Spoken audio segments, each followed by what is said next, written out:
most of the time, if we're all fathers, like that's something that bridges the gap for us. That's something that it pulls us together. We have a shared common experience. And what I think is missing in our modern context, not just for fathers, but for everybody, is that we don't lean on each other enough. And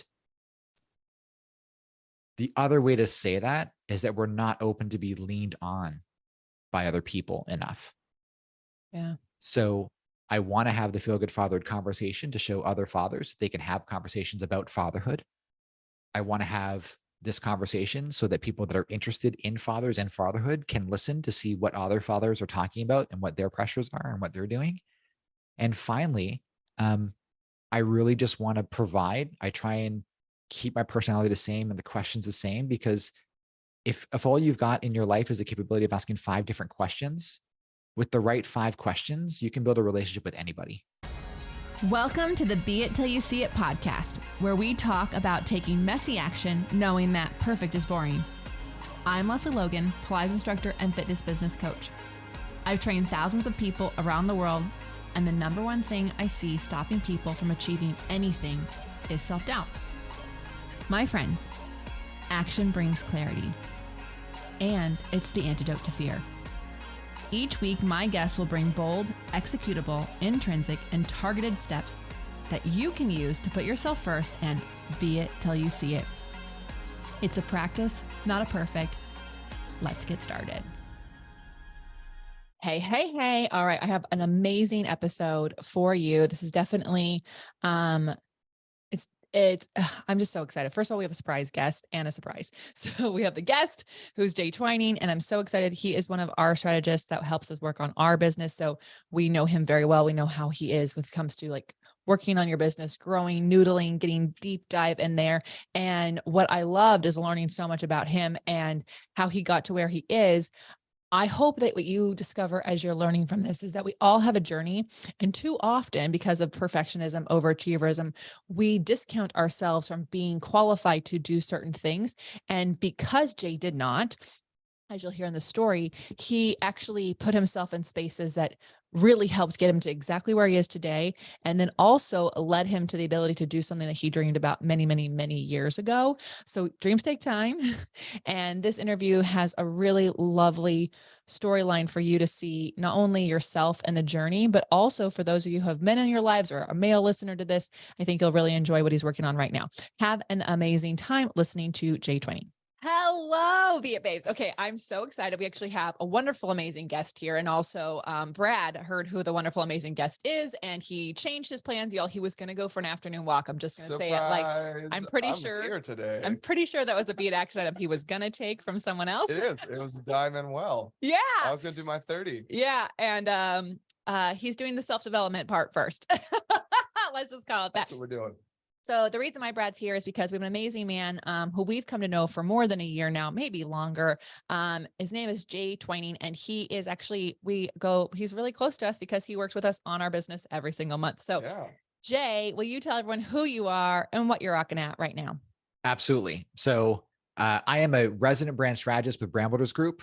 And so I have the privilege of working with folks just like these two, building their brand. But also what I do is I do Feel Good Fatherhood. And so that's a show. And I just like working with dads and having conversations about what they're about. And that really, really kind of lights me up. So I love this because I think a lot of people don't end up with a coach who's also a client of some kind, like actually doing the thing that they coach on. And so I actually really appreciate it because you, with Feel Good Fatherhood, you're coming at everything that we're doing from the same place. Like, you know how much time and energy an episode like this takes. Like, I think our listeners might be like, oh, this is like a 30-minute episode or however long it is. And let me just tell you, the amount of hours pre and after to get it is not 30. It's not even double 30 minutes. So what made you want to get started with Feel Good Fatherhood? I guess we can almost start there, because that's kind of like why you'd be even interested in coaching people on this, on the journey you're going. Which came first here? Chicken or the egg? Got it. We'll do Feel Good Fatherhood first. So this is great. Well, I mean, did you start Feel Good Fatherhood prior to becoming a BBG coach? Oh, no, this was afterwards. Okay. However, I would say the genesis of the idea was long time ago. And so When I was making games, so I was a game designer for about 10 years, living the life. I was actually, I was in San Diego in your guys' neck of the woods. And I went to, I think the first thing we got to do was like preface what it's like in the industry. And so lots of hours, overtime, crunch is kind of common knowledge, not that different from being a business owner, not that different from being, say, in Hollywood, something like that. So lots of hours is the normal cadence.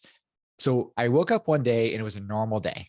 I left for work at a normal time and my daughter wasn't awake. And then I went for my standard 8 hours, 8 and a bit. And I came home a regular day, came home at a regular time, and she was asleep by the time I came home. And the thing I did was I walked upstairs, I woke her up to sing her lullaby. And while I was sitting there doing this, when I came back down, I had this inner turmoil. So I just had this moment where the things that I'm doing in my life, the way that I've set up my day to day, they aren't really aligned with, number one, who I learned later on, who I am, like my new identity, but also with what I'm doing. And so while I was doing my dream work and while I was really activated and fulfilled, and while I loved everything I was doing, creating games and providing entertainment for people all over the world, it wasn't filling my cup anymore. And presumably that was because of your daughter. Yes, because of my daughter and my wife and my family and all that kind of jazz, right? Yeah, like, just in case she's listening too, guys. Let's make sure the wife gets 100%. 100%. And it took me a while. Like I kind of had the niggling sense. Like I had the sense somewhere in my body, like it was showing up in my body and lots of things were going on. It took me about 4 years to figure out it's time for me to leave. It's time for me to pursue something new. All of this kind of happened. That's sort of the preface. That's the scene. What was really happening was that my daughter was born about 3 weeks after a major studio that I was working at closed. And it was very public, incredibly stressful. It was 38 studios. So for the listeners, if they want to go down the rabbit hole of public business and private business, it's pretty crazy what happened. And we went through that. And so full company closure, no health insurance, no nothing, baby born in Providence, Rhode Island, tons of stress. Within a month, had the next position moved across the country. So uprooted from all my support group, uprooted from all my mentors, uprooted from all my friends, like everything. My parents were living abroad in Singapore. So they were 12 hours off. So I didn't have that support network anymore. Oh, right. And then her parents were on the other side of the country. So it was like a 6 to 8 hour, it was a full day trip just to come visit us. Yeah. So you can imagine, like at this time in a family, you need local support. Yeah. Well, and I also just want an observation I had, because first of all, you're like, it took 4 years. And I think some people are like, wow, it took you 4 years after you had this moment. It's like 4 years is actually a short amount of time when it comes to like transforming the life that you want to like go from like this career to like, how do I actually change that? And also it makes so much sense because if you like lost everything in a moment that like felt like so much certainty, you're so new in this job with a new child and everything, like the last thing you want to do is go, let me just like fly by the seat of my pants moment to moment. So I think it actually makes more sense why it took 4 years. Yeah, I think that's kind of the experience I had too, because for easily 2 years, you and I were like, I need to get out of my job. I need to get out of my job. How am I going to get out of my job? What am I going to go do? What could I do instead? Right. And then after like finally leaving, I had another 2 years of like still trying to figure out how am I going to build my business? How am I going to make money? How am I going to do this? Until we settled on what today might look like. So yeah, that seems par for the course. Awesome. And all very true. And so then we have all this stuff going on. And then finally, here's the last straw. The same year my daughter was born in May, my biological father died in December. Oh, geez. And okay, so now we've just really layered it. So everything's like happening. Oh, and by the way, and then on top of it, in November, because we were estranged, and this is kind of the real genesis of Feel Good Fatherhood. We were estranged, 15 years, no relationship with my biological father. My sister and I were looking for him, like public records, everything, just like, where are you? Are you alive? Like standard questions like that. And so all this kind of stuff is happening on. And then a couple of years later, when things finally slow down and stuff hit, like it just kind of hits me. I was like, I never wanted to be a father to my kids like my biological father was to me. Oh, Right. wow. Yeah. And that story of the estranged parent, like I love data. So 2 out of 5 kids in the United States are in fatherless households. 40%. There's a reasonable odds that every person that you meet grew up in a fatherless household. That's a reasonable number, 40%. That's almost the majority. So when I kind of combine all these different pieces of data, the way that I kind of find success in my life is that I kind of do 2 or 3 core things, right? I like to talk and engage in a community to kind of figure out what's going on. That was gone. I like to find people that are ahead of me on the journey or walking with me on the journey and hang out there. And that didn't really exist. There were no new fathers around me. I was completely outside of that group. And then the other one, and the other place where I lean a lot on is family. And that was out. Right. So, because I mean, they were a phone call away, but it's kind of different in the face-to-face interaction. Being in it is different than that kind of interaction. And so now that we understand the history, Feel Good Fatherhood exists because there were 2 things that were going through my mind. Number 1, I don't think my experience is that weird for new dads. I think it's Right. very common, and I think it's very common today. And I think more fathers today go through what I went through than not. Right. And number 2, I think that sucks. I think that's the worst state. And I think that in general, not only for fathers, but for parents, the whole scope, that we don't do a really good job of a society of gathering around people that are intricately valuable in the Yeah. world.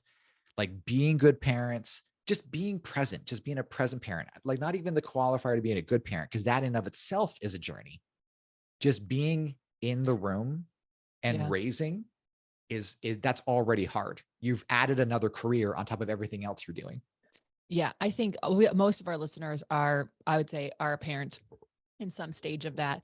And it is, first of all, the pressure on parents to like, is like, they're like, here is your child and all the pressure in the world on your shoulders now.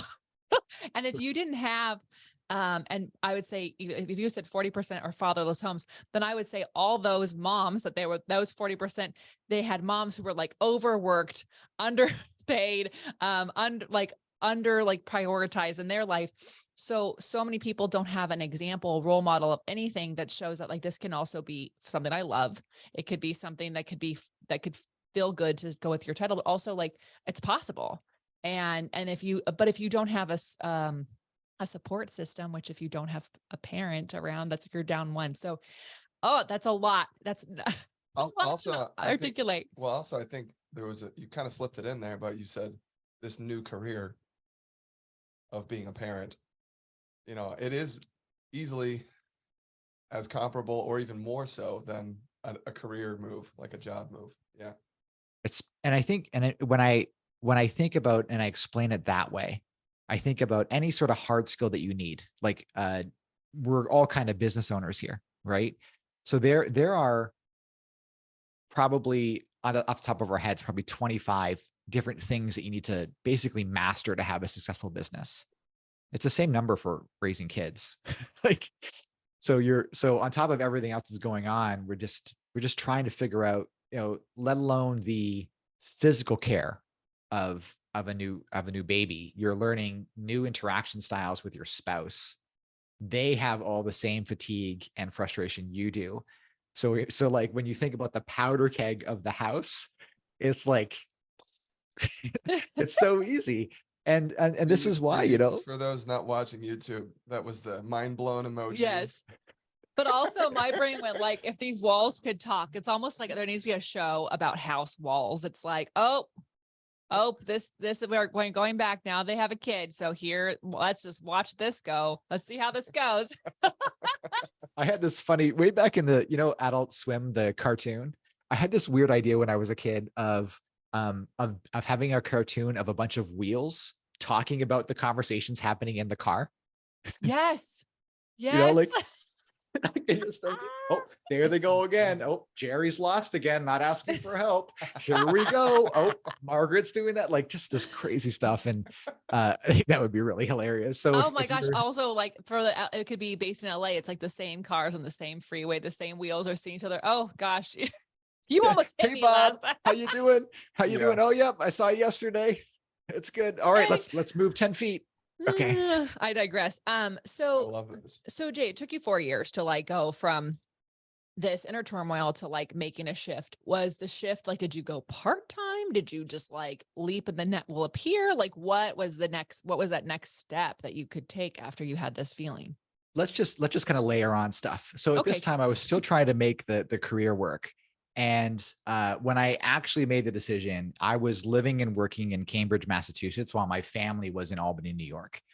And so Friday night, I would leave work, jump on the freeway, drive back 3 hours, pull in at 10 o'clock. My young 4-year-old daughter would be awake at 10 on a Friday night, which is fine. Nailing it. So yeah, woo.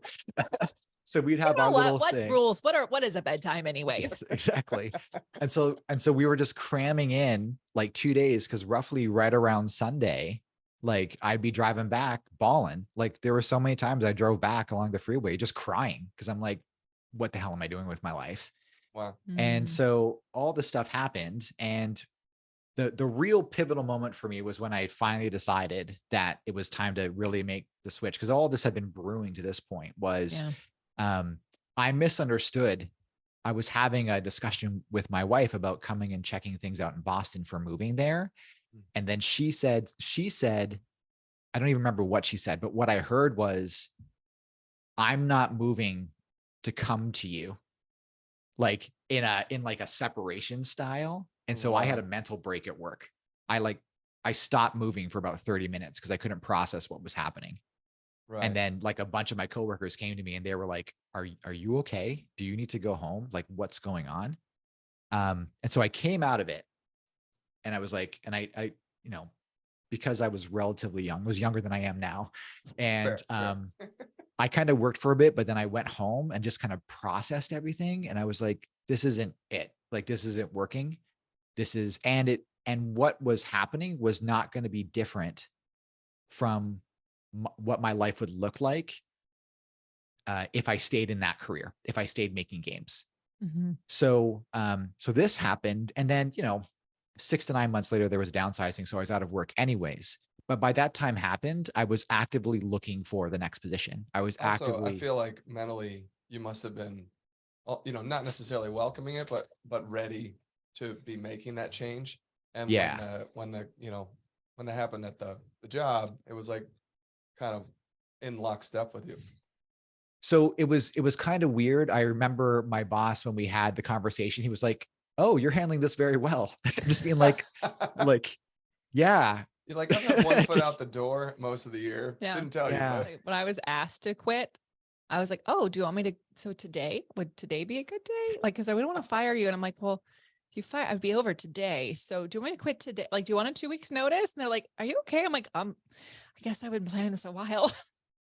And so like the only thing I can say to those guys is that it wasn't you and I wasn't at my best. And so if there's anything going on there, and then it started a whole bunch of years of just not making a lot of money. Like sure. trying to hit it because I had, I was a solid 10 years in, great salary, great career, being actively recruited by like Microsoft and places over in San Francisco, like just constantly having these discussions about going to these different places and these bigger studios, and me just having to say, nope, I'm retiring this part of my life. So Right. all this kind of stuff happened. And I had been thinking about being a game developer. So I ended up being a game designer, a game system designer as my specialty since I was like 8. So when all this happened, and then when we really take a look at it, my entire identity like was completely wrapped up in this career. I had almost nothing to back up on Yeah. or fall back on. Yeah. And when we take the moving from place to place and uprooting social support, it was like, I had nothing. Yeah. You didn't feel like you had a community either. I had nothing. It was Again. crazy. Yeah. So And where, how old, so just so I have a perspective time, like how old is their daughter when this? so we left. I started working at the Cambridge place when she was 4. It would have been around 6. She was 6 when this was all happening. And so she's turning 11 now. So this would have been 4 or 5 years ago. Wow. Yeah. And so basically she was 6. I spent about a year and a half, a year just figuring stuff out. I had to develop a whole new set of skills. And for everybody that's out there, the number one skill you need when you're starting a business or trying something new is sales. And I had no sales experience. Oh, So did you it's just, work at a restaurant? well, I was a busboy at a restaurant, so I was kind of doing that stuff, but I didn't have any of that experience. And so I deep dived into sales. I worked at I was an internal salesperson for a direct sales company selling a multi-$1,000 product. Cool. And that was a really steep uphill climb, and Yep. started to get that thing going. We'd have like throw yourself in, like Yeah. just let's just dive into the hardest thing. I literally would have just gone into food and been a server. Yeah. But that doesn't pay quite as much as being an assistant salesperson. Something that I really had to get over, and I still get over a lot, is just I had a really, and I still kind of do, like, I'm kind of arrogant sometimes, like in my head, I have a big ego. And at that time in my life, I was like, well, I'm used to this kind of lifestyle. So when I Right. come in, I'm the I lead gotta make developer this. on big projects. Yeah. Sure. Yeah. And game designers, we have a chip right here on the shoulder. And so I Yes, was I've like, been to several game designer Christmas parties actually. So yes. yes, very confident, very self-assured. We've got the plan, we have the vision, and our whole, like, a huge part of our job is enrolling everybody in what we're doing and getting the vision going. Mm. And so it was really hard to start back at 0. Yeah. And so it kind of took time. And the one good thing that I had going for me is that, and I guess I still have this, I don't have if I was internally saying this, I have a low sense of self-awareness, in that I don't always, when I see something, I'm like, sure, I'll just go try that. Like, why not? And so there was this open sales position for, it's kind of embarrassing when I say it now, but an open sales position for a Sotheby's real estate agent. I didn't know what Sotheby's was. I didn't Oh, know I what any see of, what you're saying. Yeah, there's zero yes. imposter. You have none. You're like, Yeah, I can do that. Like, Yep, sure, and I did. might as well be a salesperson for them. exactly. Everyone listening, you know what? You should try that. Try By just the like way, for the once. for if you don't know, Sotheby's is like the biggest in the world. And that's probably a very, very competitive role. Luxury. So it's luxury second homes, average listing price is 750 plus. The people that have these kind of homes, like, this is their second, third, and fourth home. Right. So the average clientele, they're multimillionaires, if not billionaires. And they have homes in places we like to travel to hotels to vacation in. Yeah. Yeah. Right. Yeah. So that's Yeah. kind of I the got this. clientele. I got this. You're like, I was know just what like, they hey, let's need. go. I've been there. Yep, let's do it. I was like, hey, Did you get the job? well, I got an interview, and and we talked about maybe doing the work, but where it ended up, but my skill set at that point was actually in information businesses, so information products, courses, memberships, and online sales. And so instead of, he didn't really bring me in for the real estate agent, he was like, would you be interested in helping me build this business? And I was like, That's sure. so cool. And sure. And so we worked together for a while, and it was a wild ride, and we actually built everything and had some great success with it. And then that led me to what I'm currently doing, which is BBG. Cool. So That is such a crazy ride. But here's what I love. I love that the interview had nothing to do with the job. yep. But also, like, I think what I'm loving this, and I know what our listeners would be doing, they would never have applied for that job. They would never have, and I'm not saying go out and apply for jobs, they even if isn't doing, but like I actually think a lot of people, like someone listening to this, might not even apply for the job that they're qualified for, because they'll talk themselves out of it. And so it's like The perfectionism side, yeah. like all. So if yeah, we could just totally. like all gleam, not too much, just enough to like actually go for the thing that we are able to do that we think, oh, I'm not ready. If you've ever said, I'm not ready for that yet, when I do this, then I'll be ready. And it's like, if you're waiting for someone to deem you ready to apply for a job or take the next step, no one's doing that. No one is coming around and randomly like going, and now you should go for that interview. Like now you're ready, you know? And if they are, I would like you to look around. You may be in a cult. I'm kidding. I'm kidding. Maybe not that serious, but something close. So that allowed you to take all your expertise and like really help all these people who are putting courses together. They're going out and speaking, they're doing these things. And then it sounds like it gave you the time to actually sit back and build your thing from the ground up. I think the number one best thing about this direct sales company that I was working for and being a salesperson is the sheer amount of personal development that was emphasized there. They were like, if you're not reading and not currently working on you, your mindset, the way you speak on some sort of skill, soft skill, hard skill, like you don't belong here. That was the language. It was like, you just don't belong here. And so I would read Robert Kiyosaki, Rich Dad, Poor Dad, Cash Flow Quadrants. I was reading Harv T. Eker, Secrets of the Millionaire Mind. I was just reading constantly sales, personal development, personal development. Yeah, just constant courses, constant webinars, always personal development, grow, learn as much as you can. And it led to some, I met some crazy people. Like I met a dude, he had a business and his goal was to own real estate in every single state.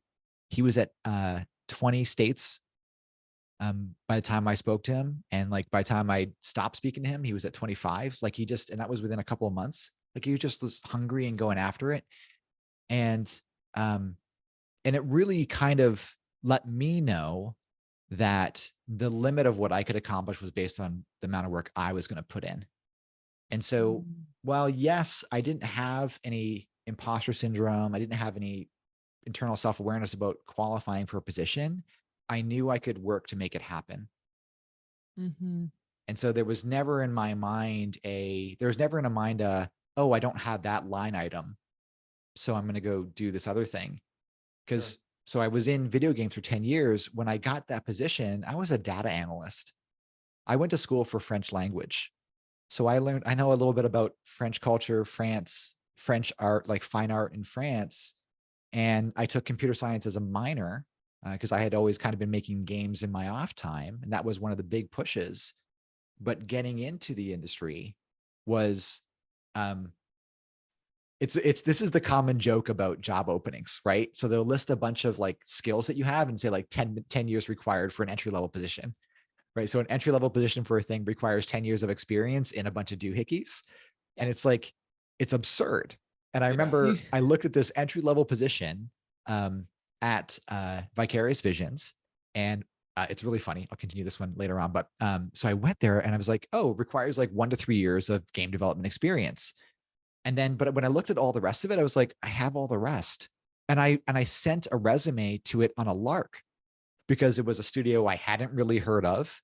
And it was in a place I was like, Albany, New York, where's that? And so I had no frame, because I was young and didn't really have a lot of experience in it.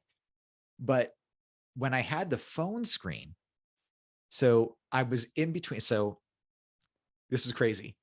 I was shooting a safety video, a bilingual safety video, English, French, for the company I was working for. So I was on set in front of camera doing this work.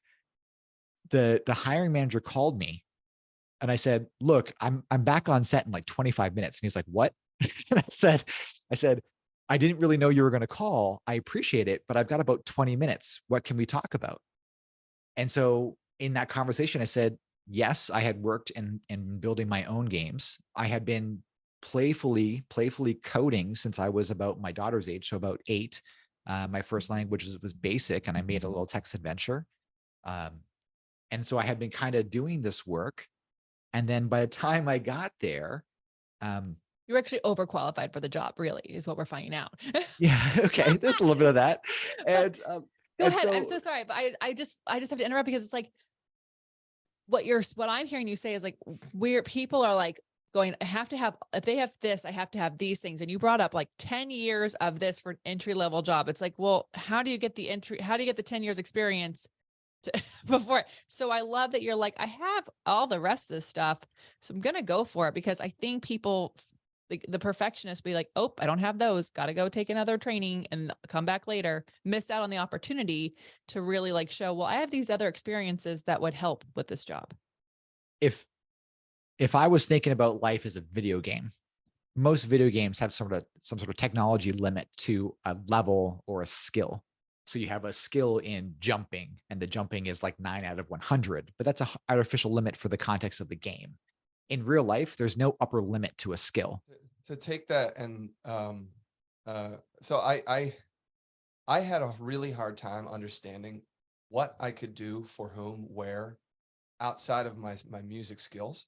So I totally understand what you mean. You're like on set, but you applied to a gaming company, and it's like, I never even saw myself like the benefit that I could add to any company, any company. It actually did not matter if they were doing, skin, hair care, or alcohol. And like literally, I was able to take my operational mind and make it benefit either of those two companies that I did end up working for, but never would I've actually been like, I should go work at an alcohol company, right? I had no context to understand how my skills could be beneficial. So, yeah. If you're in the world of the W-2, the reason why I brought up that sales competency when you're doing something new is because most of the time you have to articulate why these people can make use of your skills. I always find it the funniest thing ever, because this video game background has cost me clients, in this personal branding world, because they're kind of like, oh, you made games, you must not take anything seriously. And I'm like, Oh, that's so funny. What a weird, well, you know what? That's a They judgmental clearly don't person. know. Goodbye. Yeah. Not my super, ICA. and it's okay, right? Like I really believe people they're doing the best they can with the information that they have and who they are to this point. And yeah, I think, some people, I'll just hit this point. Let's just talk about gaming for a minute.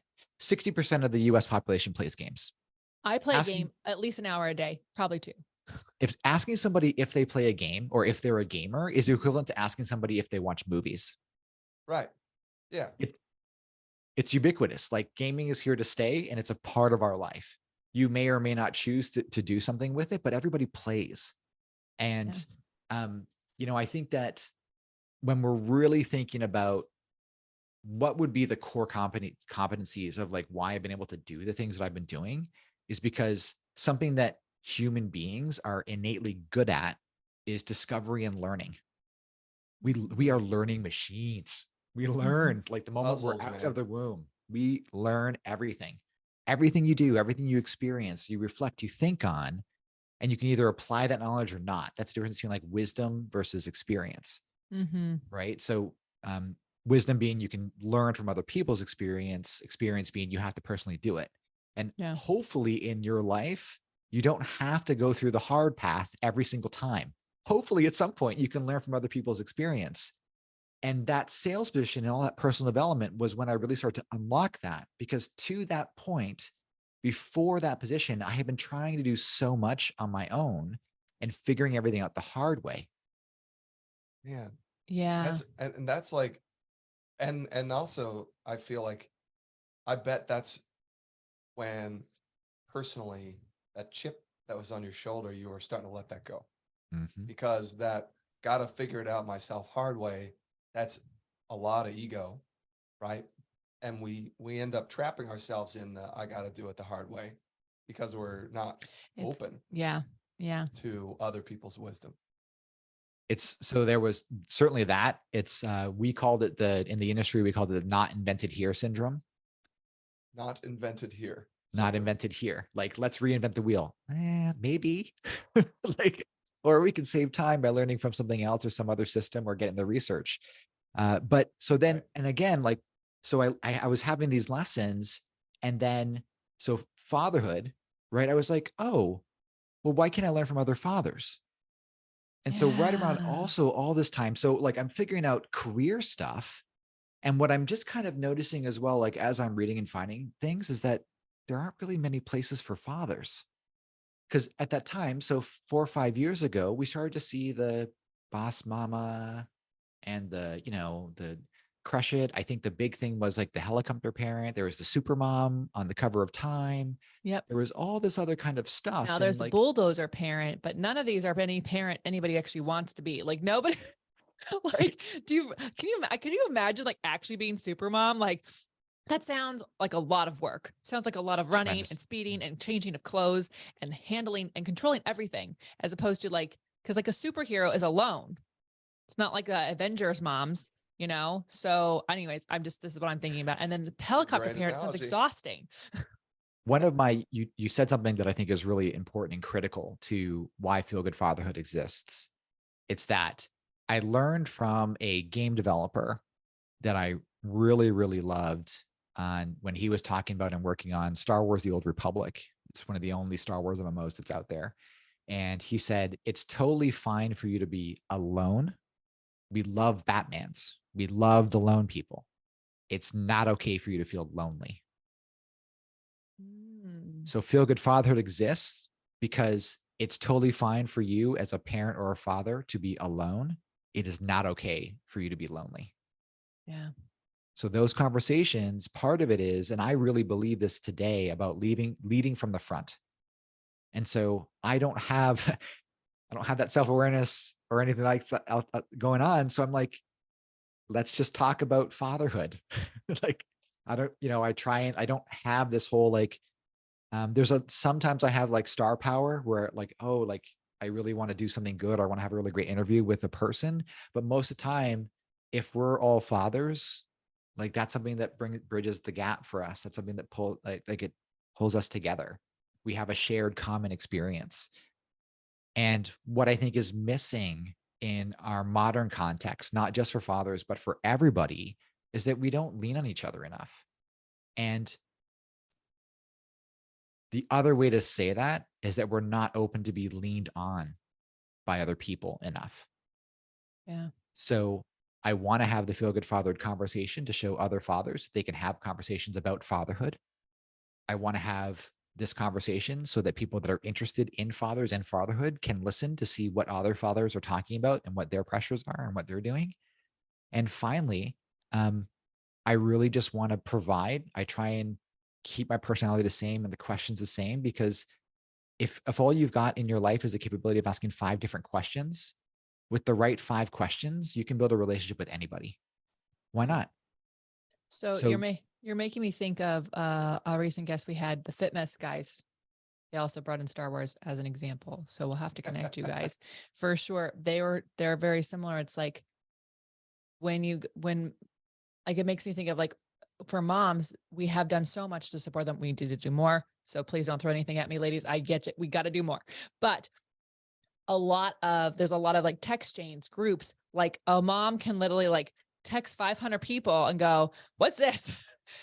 But like either I'm not aware of it because it's not in my world and none of my friends are fathers. I'm friends with the moms, or it's just really not something that has actually been created where it's like, we saw our friends who recently have a kid. Did we ask Chris how he's doing? No, I think we were like, Laura, how are you doing? Do you have help? Like, I don't think we're like worried about Chris. The thing is that this is very needed.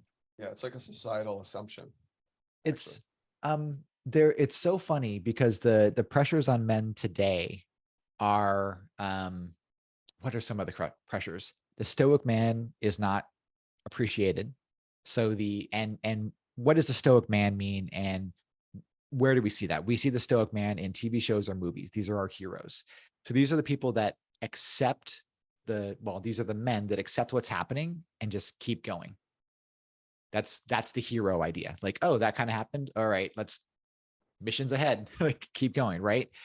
And we see this a lot in our context of like military movies. Like Black Hawk Down is I don't know. I think I have some context around why I like some of these military movies. Mostly it just reminds me of how grateful I am that I wasn't a soldier and that I live in a very safe world. Sure. It reminds me of that context. But from the stoic man, like that idea is kind of being diminished in the role of Hollywood. And maybe that's kind of changed, especially since if we think about the Marvel context, Tony Teamwork. Stark right? Tony Stark, Captain America have this like, look, we just got to pursue the thing. Like we got to go solve the problem and pursue the thing. Yeah. And that's kind of being made fun of.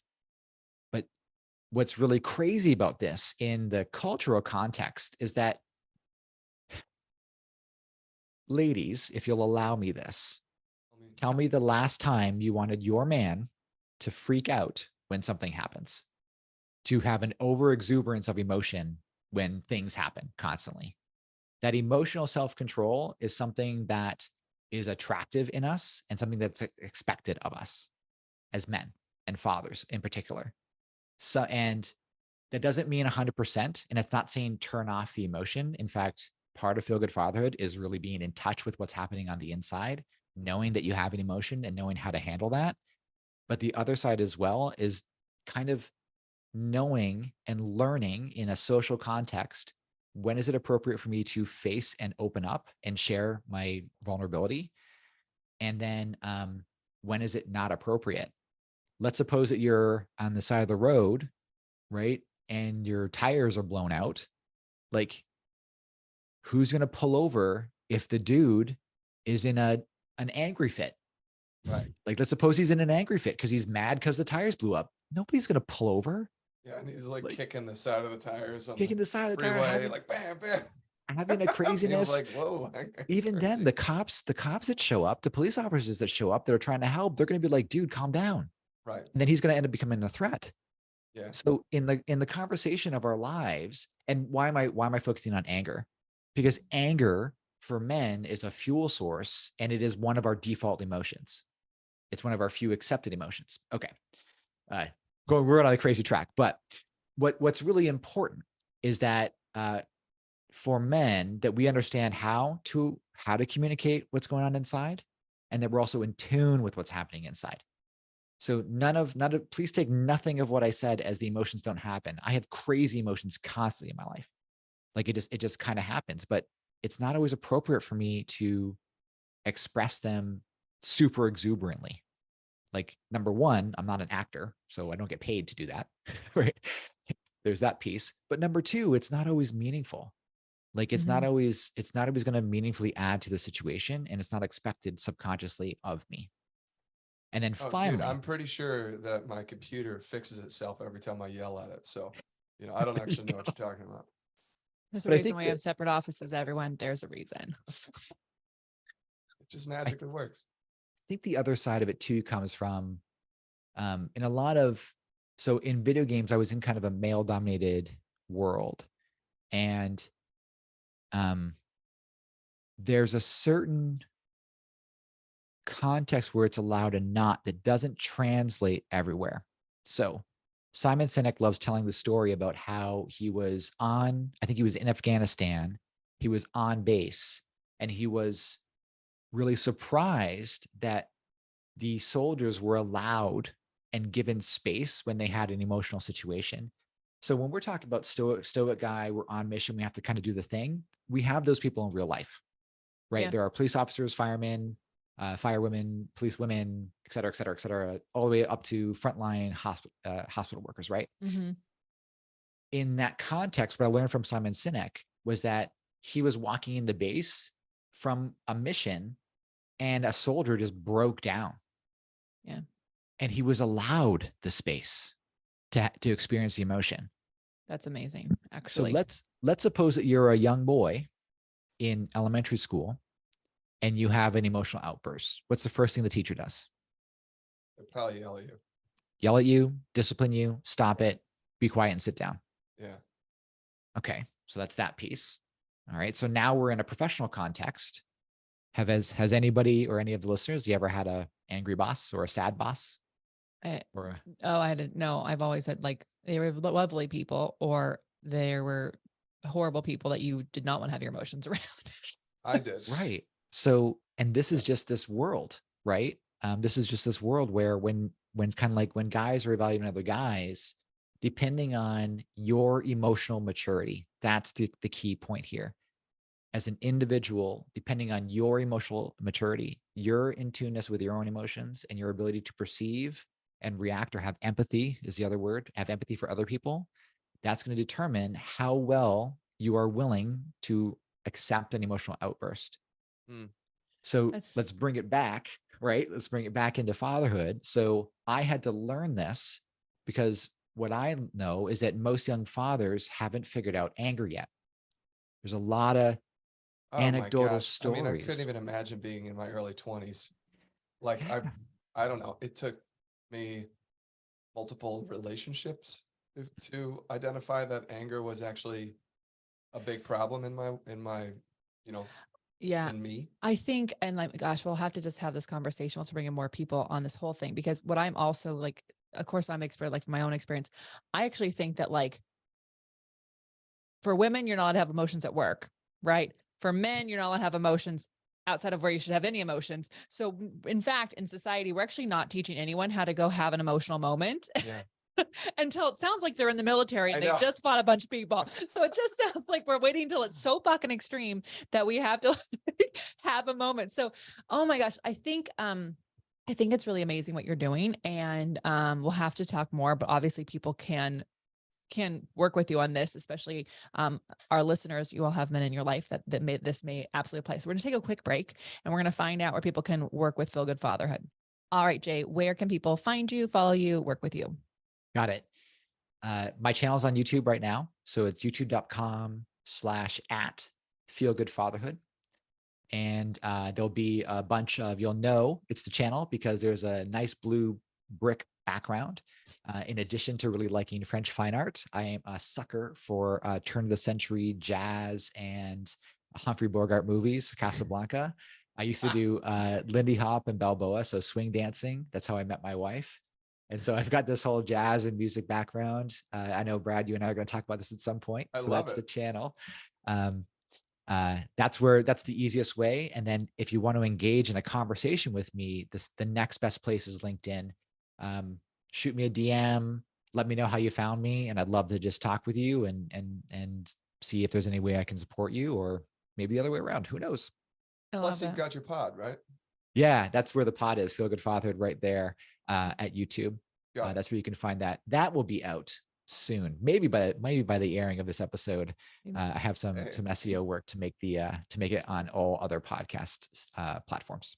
I love it. This is awesome. Well, before we let you go, real quick, bold, executable, intrinsic targeted steps people can take to be it till they see it. What do you have for us? Got it. All right. So 3 core steps to be it till you see it. We'll use the conversation of the video game thing. So I had no video game experience. What did I do? Success leaves clues. I did a whole bunch of research. I read books on it. I found blogs. I found ways of being. An old mentor of mine, Charles Mizrahi, he said, if you want to be an investor, you have to do things that investors do. He said, what do investors do? They read financial reports every single day. That's what Warren Buffett does. So he said, if you want to do a thing, do the work every day. So the first step is the research. The next step is that research by itself and knowledge isn't very valuable. You have to apply and practice. So if you want to, like, for instance, if you want to do investing, you can do historical trades. You can find a way to go do historical trades to practice what you've been learning. If you want to make games, you go and you make games. Like, there's so many tools out there today to do it. It's relatively straightforward. And then finally, and this is the most critical part, is that while you're practicing and while you're doing it, while you're doing anything, evaluate if you still like it. Yes. That is amazing. Yes. Oh my gosh, that one, rewind, have everyone listen to that one again. It's so, so important. Yeah. Jay, you are a phenomenal person. Your journey is incredible. And I think so many of us can learn from it. And also any of the moms who are worried about their kids playing video games, it is not like being lazy, not taking life. They're learning how computers work and they're learning different skills along the way. So, you can monitor screen time. I'm okay with that, but, 100%. but they're not going anywhere, nor our computers. So I think they need to engage with them in some way. How are you going to use these tips in your life? Let us know. Tag Jay, tag the Be It Pod. Let it tell us what was the most important point to you, what resonated with you the most. And until next time, be it till you see it. That's all I got for this episode of the Be It Till You See It podcast. One thing that would help both myself and future listeners is for you to rate the show and leave a review. And follow or subscribe for free wherever you listen to your podcast. Also, Make sure to introduce yourself over at the Beit Pod on Instagram. I would love to know more about you. Share this episode with whoever you think needs to hear it. Help us and others be it till you see it. Have an awesome day. Be It Till You See It is a production of the Bloom Podcast Network. It's written, filmed, and recorded by your host, Lesley Logan, and me, Brad Kroll. It is produced and edited by the epic team at Diseño. Our theme music is by Ali at Apex Production Music, and our branding by designer and artist Gianfranco Cioffi. Special thanks to Melissa Solomon for creating our visuals and Semena Velazquez for our transcriptions. Also to Angelina Herrico for adding all the content to our website, and finally to Meredith Crowell for keeping us all on point and on time.